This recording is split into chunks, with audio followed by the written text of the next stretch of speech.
Então, iniciando a nossa aula 9 de revisão, vamos para o primeiro assunto, que é legislação. Nossa disciplina é legislação escolar. Nós tratamos, né, de tudo que vai trabalhar no dia a dia o secretário escolar, não só o secretário, mas o gestor, o supervisor. Então, contato direto com legislação. Então, vocês se aprimoraram desse conhecimento tão fundamental que é para quem trabalha em escola, para quem lida ali com o trabalho com o público, né, com a Secretaria de Educação, com a Secretaria Municipal de Educação. Então, é importante que tenha esse conhecimento sobre legislação. Então, o que é a legislação? É o conjunto de leis que regulam as relações sociais em um país ou em uma determinada área das relações humanas. Então, a gente não tem só a legislação escolar, a gente tem a legislação civil, né, professora Aline? A gente tem que regular também o nosso Código Civil, tem a legislação sobre o trânsito, a gente tem legislação sobre vários setores. Mas a gente está aqui falando sobre uma legislação específica, que é a legislação educacional, escolar. Então, legislação educacional, ela engloba todas as leis que procuram, de certa forma, organizar, principalmente organizar o setor, tanto nas questões pedagógicas, quanto nas questões administrativas, o que inclui a regulamentação das relações. Então, vamos regulamentar, sistematizar essas relações aí que ocorrem dentro da escola. Então, essas relações podem ser internas e externas. Internas é entre os funcionários, que é burocráticos, professores, alunos, pais e responsáveis. Externas, o acesso à educação escolar e sua articulação com as demais instâncias da sociedade. Então, essas relações externas, aí a gente vai falar mais lá para frente, o acesso do aluno à escola, que é garantido em lei. Muitas vezes nós presenciamos conflitos em relação a essa questão do acesso, dúvidas também, né? Como a gente vai dar acesso a um aluno que a escola não dispõe de um espaço adequado para atender aquele aluno, vamos dizer assim, com deficiência, ou aquele aluno que está com uma escolaridade ali que está prejudicada por uma outra escola. Então, muitas vezes a gente se depara com esse tipo de dúvida e a gente vai esclarecendo ao decorrer da aula, né? Mas sabendo que toda criança tem direito a acesso à escola, e não só a escola, mas os sistemas todos de ensino, como a Secretaria de Educação, ela vai ter que dar esse acesso porque está garantido em lei. A cidadania implica muito mais do que conhecer e aceitar as leis. Ela exige tomada de posturas propositivas, no sentido de evolução da legislação educativa, o que evitaria que fatores decorrentes das diferenças entre os indivíduos, como eu falei, de qualquer natureza, interferissem no cumprimento da legislação e na garantia dos direitos. Quer dizer, ela está garantida no papel, mas exige que o cidadão tome uma postura de defesa dessa lei. Né? O que está escrito no papel, o que está garantido no papel, muitas vezes não está garantido na prática, né, professora Aline? A gente tem muitas leis aí, não só educacionais, né, mas a gente tem todos os setores que nós temos garantidos em lei, mas não temos, né, na prática. O que falta? Uma postura do cidadão para que essas leis venham a acontecer, né? Ou para ela ser melhorada, porque muitas vezes elas não estão sendo praticadas porque elas não estão sendo executadas, né? E muitas vezes a gente, praticando, que a gente vai ver se essa lei vai ser efetiva, se ela vai ser eficaz, né? Por isso que ainda a gente até comentou em uma aula que quando a gente vai consultar as leis, tem várias riscadinhas, assim, porque elas sempre estão sendo alteradas para sempre estar sendo melhoradas, né, professora? E nós temos emendas das leis, nós temos da própria LDB, nós temos emendas, quer dizer, algo que foi planejado, né, por intelectuais, por políticos, por educadores, mas que na prática ela teve alguns problemas, algumas ressalvas que precisaram de emendas, precisaram de uns acertos para que fossem realmente garantidos esses direitos. Então é preciso que o cidadão se movimente, que o cidadão grite da melhor forma, né, se manifeste, porque enquanto o cidadão não se manifestar, a lei continua no papel e a execução realmente fica distante aí da realidade. Então, nessa perspectiva, é muito importante a participação democrática dos cidadãos nos seus diferentes espaços de convivência. Não é só a escola que tem que se movimentar, mas toda a sociedade. A legislação da educação caracteriza como um conjunto de normas, artigos da Constituição, e a gente trabalha com todos eles, leis, decretos, resoluções, pareceres e portarias. Vocês que estão nos ouvindo agora, secretários, agentes de secretaria, tem esse contato direto. Instruções e atos que dão forma e regulamenta a estrutura e o funcionamento da educação, com amplitude maior ou menor. Então a gente não trouxe assim uma determinada normativa, uma determinada resolução, porque a gente está trabalhando aqui com vários municípios, né? Então, cada município tem a sua normativa, cada município tem a sua resolução, mas todos baseados na LDB, né? Muitas vezes ferem, mas aí o sindicato se manifesta através da reclamação dos educadores, o sindicato que representa os educadores se manifesta e é corrigido, porque normativa é tão pouco do que uma interpretação da lei, né? Então alguém interpretou, né, um educador, um técnico interpretou a lei, né, para que deixasse mais prático para quem estava lidando com ela, mas pode ser que essa interpretação tenha sido de forma errada. Então o sindicato se manifesta, os educadores se manifestam e isso é modificado. Hierarquia da estrutura educacional. A gente tem os órgãos federais,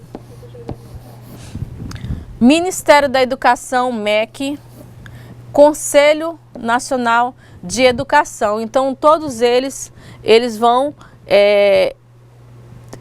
não só organizar a estrutura dos estados, mas também que vão emitir pareceres, né? São instâncias da União que, acima das demais, executam os programas e definem as diretrizes para a educação a serem desenvolvidas em todo o país. Então, o nosso estado de Rondônia aqui, ele depende do que é determinado pelo Ministério da Educação, pelo Conselho Nacional de Educação, né, os demais órgãos federais. Nem tudo que está escrito está garantido, como a gente falou aqui, né?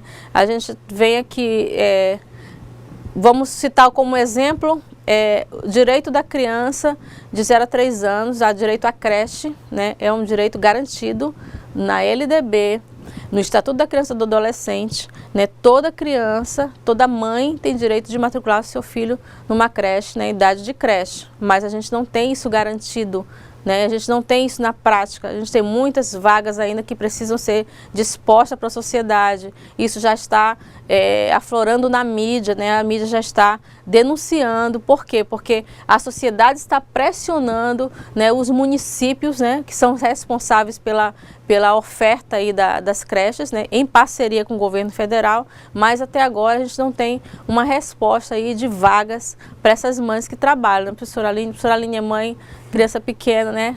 A gente sabe que sofre, né? Sofre muito, é muito né? difícil. Que a gente precisa trabalhar, não tem com quem deixar. E essa creche, ela tem que ser oferecida gratuita, a gente tem direito gratuitamente a essa oferta de vagas, mas infelizmente, né, o município não está, os municípios, né, do estado, do nosso país não estão cumprindo com o que está garantido em lei. E a lei muitas vezes refere-se a um desejo, a vontade de superação, quer dizer, quem elabora a lei, as pessoas que elaboram a lei, elas desejam superar um determinado contexto ou prática social inadequadas a uma sociedade democrática. Quer dizer, a LDB, ela foi um desejo, uma lei voltada para os preceitos da Constituição. A Constituição de 88 era uma Constituição cidadã, então ela dava mais liberdade às pessoas, liberdade de acesso, né? Igualdade para as pessoas. E a LDB foi toda baseada nessa filosofia. Então entendeu-se que todos tinham direito à escola gratuita, não só a escola gratuita, mas uma escola de qualidade. Então foi um desejo de superação, mas que muitas vezes a gente não está conseguindo aí atingir o que foi determinado na lei. A efetividade das leis depende da mobilização, né, como eu falei, da mobilização da sociedade em torno dos seus anseios, o que eu quero, o que eu preciso, de participação e vigilância permanentes. Olha, a palavra vigilância permanente, a gente tem que vigiar. Na garantia de direitos já consagrados na legislação. Se tem uma lei, elabora uma lei, é aprovada no Congresso, não é vigiada, não é cobrada, a lei fica lá engavetada. Agora, se eu como cidadão vou atrás, conheço principalmente, para eu ir atrás, para eu lutar por essa lei, eu tenho que conhecer. Conheço meus direitos, vou atrás, luto por esse direito, com certeza a sociedade vai se mobilizar e os responsáveis vão se sentir pressionados para poder fazer as alterações necessárias. Agora vamos falar dos níveis da educação. Apesar das dificuldades de efetivar uma educação nacional, dada a falta, entre outras coisas, de professores, isso aqui é muito antigo, preparados e de espaços adequados à educação básica, em 1826, a educação foi estruturada em 4 níveis. Vamos começar a organizar nesse período. E essa falta de professores que se dá até hoje. Em 1826, né, havia falta de professores, porque os professores não eram capacitados, os professores não eram formados, mas hoje nós temos poucos professores acima de tudo, né? A gente tem a rede, não só municipal como estadual, necessita de professores, mas infelizmente a gente não consegue cumprir esse quadro. Então, em 1826, pedagogia ela era instrução primária.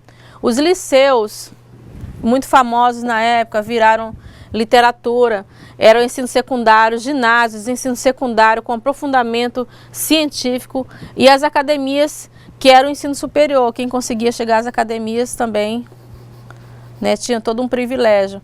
Então, isso aqui, essa estrutura de 1826, é importante a gente conhecer que foi modificando para se aprimorar, para se conseguir dar esse suporte educacional para todos os alunos, desde os 6 anos até, desde a creche, né, até o ensino superior. Aí vamos falar da Constituição de 1988, que é chamada de Constituição Cidadã.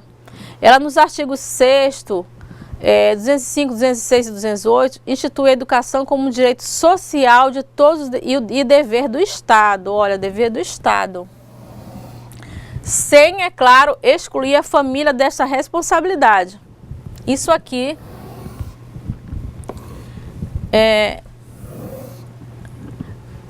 em estar se tratando de educação, a gente nunca pode deixar a Constituição de lado, nem a LDB e nem o Estatuto da Criança e do Adolescente. A família, o dever da família está garantido nos 3, né? A família tem que participar, né? Tem que ser atribuído esse dever para a família e tem que ser cobrado da família esse dever da participação da educação dos filhos. Na Constituição está garantido, está lá instituído, no Estatuto está instituído e na LDB também. Então é dever do Estado, né, professora Aline? E a família está se isentando. Tem muitas pessoas que acham que a educação só é responsabilidade da escola, né? Da escola. É como se você criasse, amamentasse, alimentasse o seu filho, era só esse dever. Depois você enviasse para a escola para ele ser educado. Não. A educação é dada na família, a escola ensina, né? Ensina os conteúdos, tem que deixar bem claro isso, né? Educação, a gente está colocando o termo educação aqui como um termo bem amplo, ou seja, tanto a família quanto a escola. O professor ele não pode atribuir para a família o seu papel, nem a família pode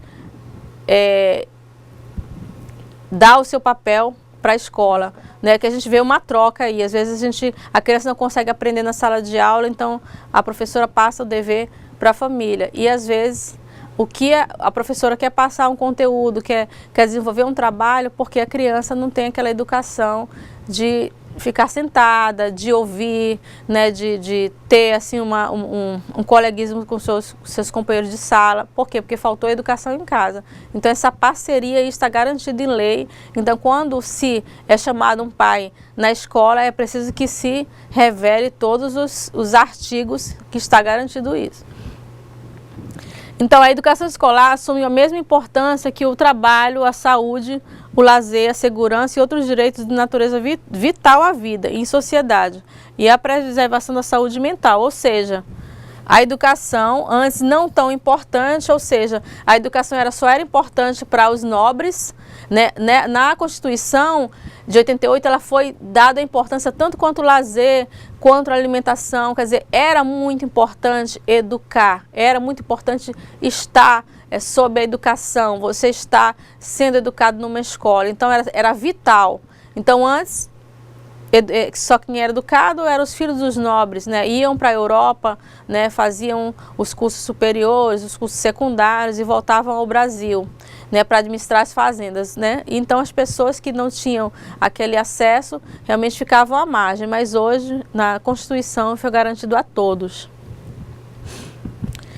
E continuando com as emendas número 14 de 96 e 53 de 2006, os preceitos constitucionais relativos à educação assim se apresentam. Então a gente está aqui no capítulo 3 da educação, da cultura e do esporte, na seção 1, a gente tem o artigo de 205 até o 214, né? Falando todos, vamos expor aí sobre a educação, como essa estrutura, né? É importante que todos conheçam, leiam, busquem, né? Se informem, para que numa discussão, numa conversa, vocês que trabalham em secretaria escolar, né, a dúvida que surgir, vocês tenham essa dúvida respondida, porque vocês têm a leitura, vocês têm o conhecimento. Não precisa ter decorado o artigo, mas olha, eu sei que no artigo, naquele capítulo, dispõe sobre isso. Então é importante que vocês tenham essa leitura.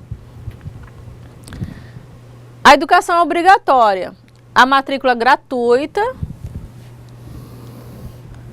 nas escolas públicas de educação básica é direito de todo cidadão. Está no artigo 206, né? No artigo 208. Portanto, não pode ocorrer qualquer distinção, eu venho sempre falando, qualquer distinção entre os indivíduos, tampouco a obstrução da sua oferta, né? A gente não pode ter prejuízo na oferta. Então, qualquer indivíduo, né, que esteja em idade escolar ou que esteja fora já da faixa etária, mas ele busque a escola, ele tem direito à educação. Então, a educação vai buscar, a escola vai buscar enquadrar esse aluno, encaixar esse aluno da melhor forma possível, de acordo com a idade, né, mas de forma nenhuma obstruir a vaga, né, não oferecer a vaga, né, por ele ser portador de deficiência, por ele estar fora da faixa etária. Então a escola vai buscar mecanismo junto com a Secretaria de Educação para poder não deixar esse aluno fora da escola, porque a educação é direito de todos, como está na Constituição. Só já viu algum caso, professora Aline, de um aluno que foi impedido de estudar por ser deficiente, por estar fora de faixa etária? Não, os casos que eu via mesmo era de não ter vaga para todo mundo, né? Não ter vaga para todo mundo. Olha, eu já presenciei muitos casos que conheci muitas histórias de que o aluno, por ser deficiente, a escola dizia o seguinte: olha, a minha escola não dispõe de espaço, de estrutura para atender o seu filho. Então, a escola negou a vaga. Não, aqui você não pode ser matriculado. Então, eu já falei isso em outras aulas. A gente tem que buscar, junto à Secretaria de Educação, um apoio. você pode matricular o aluno e depois você encaminhar este aluno, depois que você conhecer a história, conhecer o laudo, você encaminhar para uma outra instituição. Se não, ficará na mesma instituição que ele foi matriculado. Por quê? Porque é a lei da inclusão, né? Nós estamos dentro da lei da inclusão. Na nossa lei, da nossa LDB, ela fala da inclusão. Então, a gente não pode ferir a lei. Então, isso que vai gerar o quê? Se um pai tem conhecimento, ele vai buscar os seus direitos, né? Então, a escola pode ser prejudicada, o profissional que negou essa vaga, que obstruiu essa vaga, pode ser prejudicado. Então, a gente sempre tem que buscar apoio da Secretaria de Educação, o que fazer, como proceder, né? Então, cada estado, eles procedem de uma forma, às vezes eles encaminham já o aluno para um determinado escola polo, que já tem essa estrutura. Já outras já matriculam mesmo o aluno já na escola, depois, posteriormente, que vão matricular esse aluno, mas é importante que não se negue a vaga para nenhuma criança, nenhum aluno. A educação obrigatória, inclusive, dos que não tiveram acesso a ela na idade própria, quer dizer, mesmo que ele esteja fora da faixa, ele tem direito a estudar. Vamos buscar a EJA, vamos buscar uma escola de aceleração, vamos buscar projetos próprios para aquelas crianças. Passa a ser entendida como direito subjetivo aquele próprio da cidadania, entendimento em que implica na garantia de matrícula e permanência do aluno na escola. Desafios que o Estado tem de enfrentar via implementação de programas sociais, como eu falei aqui, e efetivos. Não é fácil. Eu também trabalho em escola, não é fácil você lidar. São alguns programas, nós temos programas federais, que vão enquadrar esse aluno num programa específico para aqueles que têm uma aprendizagem aí, atrasada. Mas a gente precisa garantir esse aluno direito à educação. Então, a gente sabe que é direito, temos que garantir. Vamos encaminhar, vamos estudar, só não podemos negar esse acesso. Os programas do FNDE. O Fundo Nacional de Desenvolvimento da Educação, que é o FNDE, existe desde 1968, com a autarquia do Ministério da Educação e tem por finalidade a captação de recursos para projetos educacionais, sendo sua principal fonte o salário educação. Essa contribuição social representa 2,5% da folha de pagamento das empresas vinculadas ao Instituto Nacional de Seguridade Nacional, que é o INSS. Os principais programas do FNDE. O Programa Nacional do Livro Didático, as escolas têm conhecimento. Programa Nacional de Alimentação Escolar, que é o PNAE. O Programa o Dinheiro Direto na Escola, o PDDE, tanto as escolas municipais como as estaduais. Programa Nacional de Biblioteca na Escola, algumas escolas não têm esse programa. Programa Nacional de Saúde na Escola e o Programa Nacional de Transporte Escolar. Então, são esses programas aí financiados pelo FNDE, são verbas federais destinadas à escola, para que a escola administre, né, o seu recurso de acordo com a realidade que está apresentada a ela. Então, cada escola vai administrar, vai reunir com o conselho e vai administrar esse recurso de acordo com a sua realidade. Claro, obedecendo toda a regulamentação de cada programa. Cada programa tem uma regulamentação, ela dispõe aí de proibições, de algo que não pode acontecer, como você gasta esse dinheiro, se é com custeio, se é com capital. Então, tudo isso aí é organizado de acordo aí com a realidade da escola, mas obedecendo essa regulamentação. A gente vai para a Lei 4.024, que é de 61, primeira lei, primeira LDB.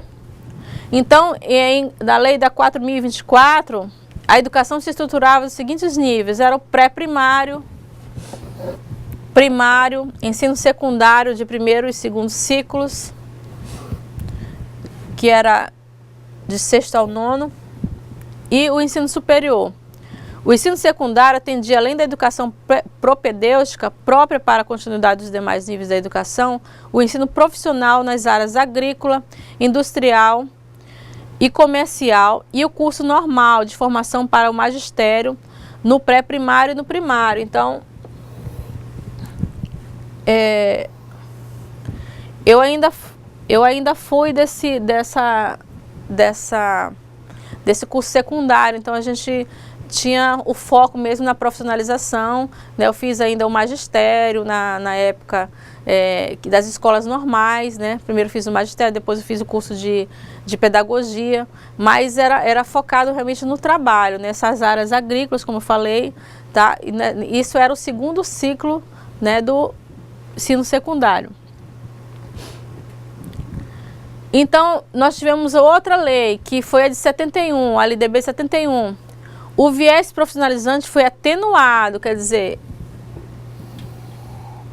foi atenuado pela reação de acadêmicos e da burguesia que colocava seus filhos em escolas privadas para disputar vestibulares do curso de prestígio, direito, engenharia e medicina.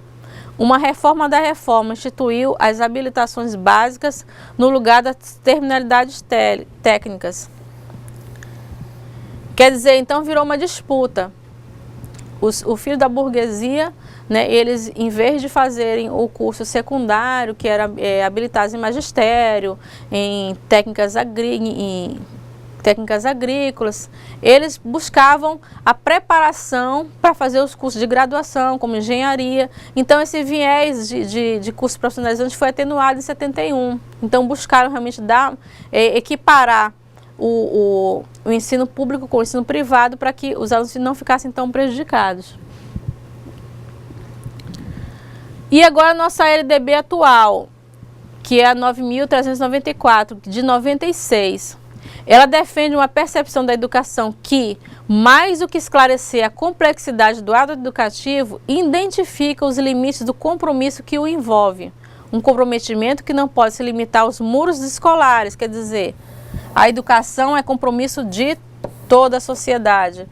Tampouco aos profissionais da educação que atuam na docência, quer dizer,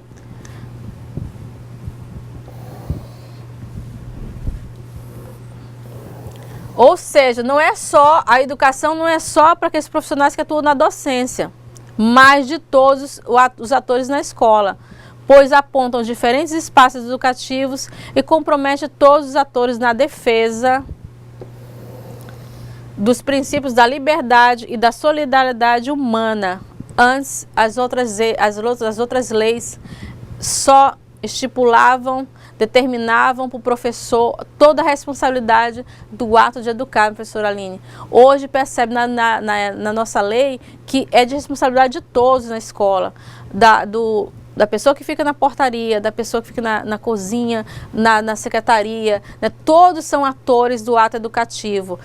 A comunidade externa participa da educação. Então, a gente distribuiu essa responsabilidade. Apesar de a gente ainda sentir muito a carga em cima do professor, mas dependendo do gestor que está na escola, ele vai distribuir essas tarefas, ele vai envolver toda a comunidade aí, toda a comunidade escolar, interna e externa, para participar dessa educação. Porque se eu não estou envolvida, eu não me comprometo. Né? Eu sempre falo essa frase, se eu não sou chamada para participação, realmente quando aquilo está acontecendo, eu me afasto. Agora, se eu sou chamada para participar daquela ação educativa, né, daquela melhora ali no contexto escolar, eu vou me comprometer. Então, as pessoas elas precisam se sentir valorizadas, importantes, para que elas contribuam, né, com a sua habilidade, né, com o que sabe fazer. Então, realmente depende do gestor, depende de quem está à frente aí da escola. O aluno, ele vê como referência tudo que ele vê presencia na escola, né? Então, quando, até como você é tratada, as pessoas são bem tratadas dentro da escola, por isso que, nesse caso, muito mais envolve todo mundo, porque ele tá indo na cantina, quando ele entra, ele passa pela portaria, onde tem um profissional ali também. Então, ele vai se identificando com a educação de todas essas pessoas, né? Então, eu costumo dizer, quando a gente trata bem as pessoas, a gente gosta de ser bem tratado também. Claro, né? E a escola seria o espaço que deveria acontecer mais vezes, né, esse tratamento, esse bom tratamento, né? E muitas vezes a gente não percebe isso. Então a gente percebe que a gente só atribui para o professor, as reuniões só são feitas com os professores, as portas fechadas, o técnico de alimentação escolar deixado de lado, o técnico de secretaria deixado de lado. Às vezes o secretário só é chamado para fazer a ata e ele não participa das decisões, né? Muitas vezes, vocês que estão assistindo a gente aí se colocam também nessa situação. Eu só vou ser chamado para fazer a ata, eu não participo. Mas é importante que todos participem das decisões, porque aí eu envolvi todo mundo e aí todo mundo se compromete e aí eu posso cobrar de todo mundo e eu posso também quando eu tiver o resultado positivo, eu posso parabenizar a todos. Então, voltando aqui, os níveis da educação brasileira segundo a nossa LDB. A educação brasileira passou a organizar-se em apenas 2 níveis, o básico e o superior. A educação básica compreende educação infantil, ensino fundamental e ensino médio, tá? Esses 3 níveis aí da educação básica. A educação infantil compreende a educação infantil que atende em creches as crianças de 0 a 3 anos de idade e na pré-escola de 4 a 5 anos. Ensino fundamental com 9 anos de duração, né, passou a 9 anos, e atende as crianças a partir de 6 anos, com aquelas ressalvas aí de cada município que tem aí parecer do Ministério Público, que crianças com menos de 6 anos estão entrando no primeiro ano, isso aí depende de cada município. Ensino médio com 3 anos de duração, em que a idade certa de matrícula varia de 14 a 18 anos. Os exames de suplência. Nesses exames, os sistemas de ensino poderão manter formas de aferir e aproveitar os conhecimentos adquiridos informalmente pelo educando. Os exames de suplência estão garantidos. O ensino fundamental, os maiores de 15 anos apenas, e o ensino médio, os maiores de 18 anos. Então, nesses exames de suplência, o conhecimento que o aluno já traz, né, do trabalho, da família, ele já tem conhecimento aí de vida, esses conhecimentos têm que ser aproveitados, têm que ser trazidos para dentro de sala de aula e o professor saber trabalhar com o conhecimento que ele já tem. A gente não pode eliminar um adulto ali, o que ele já trouxe aí de vivência, o que ele tem de conhecimento, até um conhecimento de matemática, porque ele lida com projetos, digamos, numa obra, eles têm conhecimento, a gente não pode deixar de lado, a gente tem que aproveitar e favorecer que esse aluno permaneça aí na escola, porque realmente EJA é difícil a permanência, né, até o final. A educação superior. O cardápio de cursos de educação superior é estruturado em graduações, que são as licenciaturas, bacharelado e tecnológico, pós-graduações, lato sensu, é um aperfeiçoamento e especialização, pós-graduações, stricto sensu, que é o mestrado e doutorado, né? Então, a nossa graduação tem esse cardápio aí de especializações, de aprimoramentos para que o profissional saia realmente bem capacitado. A EJA, nos artigos 37 e 38, estabeleceu a educação como política social e alavanca do desenvolvimento social e econômico. Assegura a gratuidade dos cursos fundamentais e médios da EJA e a gratuidade dos exames de suplência para os jovens e adultos que não frequentam a educação básica na idade certa. Mais ainda, alia aos currículos da EJA os componentes da educação profissional, aquilo que eu falei. A gente tem aí educação profissional também como foco, e eles têm que aliar esse conhecimento, porque a grande maioria, digamos que 80% dos alunos que frequentam a EJA trabalham. O PNE, nosso Plano Nacional de Educação, falando rapidamente, a gente trabalhou bastante. O objetivo dele tem como objetivo a organização racional, consequente e eficaz do universo das ações educativas que devem ser executadas em um determinado país. É um instrumento jurídico que respalda o PNE. O instrumento jurídico que respalda o PNE é a Constituição Federal. Então, o PNE é nosso Plano Nacional de Educação, que todos também têm que ler, se aprimorar, né? Porque é o plano que vai tratar do nosso trabalho, do trabalho do educador. Então, a gente tem que ter conhecimento, ler com cuidado, porque muitos ali direitos já garantidos que a gente não estão ainda na prática, porque a gente não foi à luta. PNE, compreendendo melhor. A criação do PNE obedece a alguns procedimentos. Ele é subordinado a uma lei. Ele necessita de um diagnóstico prévio, né, como está a situação da educação brasileira. O estabelecimento de metas, claro, a gente precisa estabelecer metas. Se tem problemas, a gente precisa determinar metas. Necessita de recursos para materialização. É preciso ter claro que em países como o Brasil, que possui diversas deficiências na área educacional, a quantidade de recursos destinados ao ensino deve ser muito maior do que daquelas nações que já possuem sistemas de educação construídos.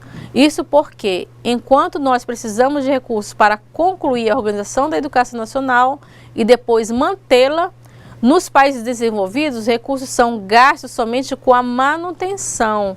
Ou seja, nós estamos construindo, né?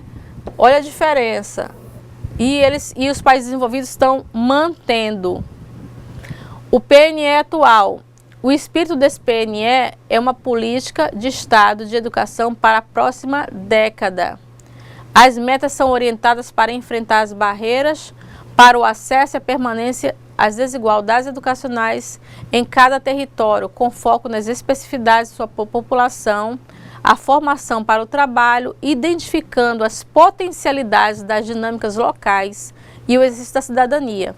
A elaboração de um plano de educação não pode prescindir de incorporar-se os princípios de respeito aos direitos humanos, a sustentabilidade socioambiental, a valorização da diversidade e da inclusão e a valorização dos profissionais que atuam na educação, né, que nós temos ali artigos e espaços para nós, que atuam na educação de milhares de pessoas de todo o país. O PNE foi elaborado com esse compromisso, largamente debatidos e apontados como estratégicos pela sociedade na CONAI de 2010, os quais foram aprimorados na interação com o Congresso Nacional. Lento, demorado, porque é um plano nacional. Então, PNE atual, de 25 de junho de 2014, o artigo 1º, é aprovado o Plano Nacional de Educação, com vigência por 10 anos, a contar da publicação desta lei da forma de anexo, com vista ao cumprimento do disposto no artigo 214 da Constituição Federal. Então, a gente tem aqui, eu vou ler rapidamente, alguns artigos das diretrizes do PNE, mas que vocês tenham conhecimento que a gente tem garantia de lei, que a gente precisa buscar, e a gente sabe que os sindicatos se reúnem para falar que está garantido, mas a gente às vezes não toma nenhuma atitude, fora as greves, fora as manifestações nas redes sociais. Mas a gente pode se organizar de forma mais efetiva, sempre buscando aí nossos direitos como profissionais. Então, nesse artigo 2º, nós precisamos erradicar o analfabetismo em 10 anos, universalização do atendimento escolar, superação das desigualdades educacionais, com ênfase na promoção da cidadania e na erradicação de todas as formas de discriminação. Isso acontece muito ainda. Melhoria da qualidade da educação, através do nosso IDEB, que está muito baixo. Formação para o trabalho e para a cidadania, com ênfase nos valores morais, éticos em que se fundamenta a sociedade. Promoção dos princípios da gestão democrática da educação pública, promoção humanística, científica, cultural e tecnológica do país. Estabelecimento de metas de aplicação dos recursos públicos em educação, como proporção do Produto Interno Bruto, PIB, que assegure atendimento às necessidades de expansão com padrão de qualidade e equidade. Valorização dos profissionais de educação, garantido no PNE. Promoção dos princípios de respeito aos direitos humanos, à diversidade e à sustentabilidade socioambiental. Então, falando agora do Conselho Nacional de Educação, a gente saiu do PNE, do plano, a gente vai do Conselho. Lembrando que na nossa aula, né, professora, que foi a aula 7, quando nós conversamos bastante sobre o PNE, nós deixamos aqui, nós citamos aqui todas as 20 metas que foram criadas agora, que foram aprovadas agora em 2014. Então, logicamente que como nós comentamos, é uma aula de revisão, então a gente não consegue passar por todas elas, mas é bem importante que as pessoas estudem essas 20 metas e tenham, como a professora mesmo disse, não isso decorado, mas saiba, por exemplo, do que se tratam essas 20 metas, né, professora? Saber que está, vou dar um exemplo aqui, um exemplo aqui religioso, a gente não conhece a Bíblia de todos os seus, de cor e salteado, a gente não sabe de todos os...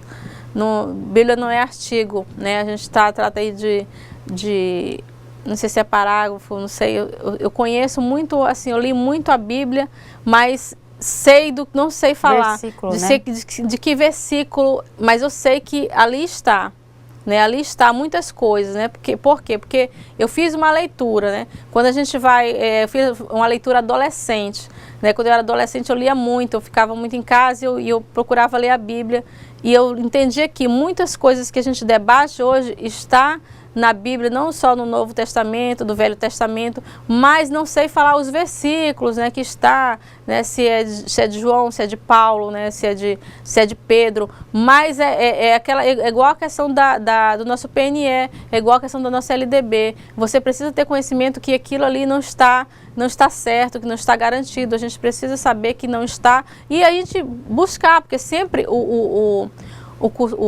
quem trabalha em secretaria, quem trabalha em educação, na escola, ele tem ali na sua gaveta o Estatuto da Criança e do Adolescente, né, a Constituição Federal e a nossa LDB, para poder ter a facilidade de consulta. Então, sua Câmara de Educação Básica tem as seguintes atribuições: examinar os problemas da educação infantil, do ensino fundamental, da educação especial, do ensino médio e tecnológico e oferecer sugestões para a solução. Analisar e emitir parecer sobre os resultados dos processos de avaliação de diferentes níveis e modalidades mencionados na linha anterior.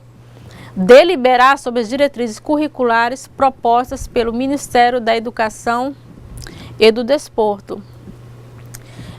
Colaborar na preparação do Plano Nacional de Educação e acompanhar a sua execução no âmbito da sua atuação, assessorar o Ministro da Educação e do Desporto em todos os assuntos relativos à educação básica, manter intercâmbio com os sistemas de ensino dos Estados e do Distrito Federal, acompanhando a execução dos respectivos planos de ação, analisar as questões relativas à aplicação da legislação referente à educação básica, ou seja, é uma ponte entre os Estados e o Ministério da Educação.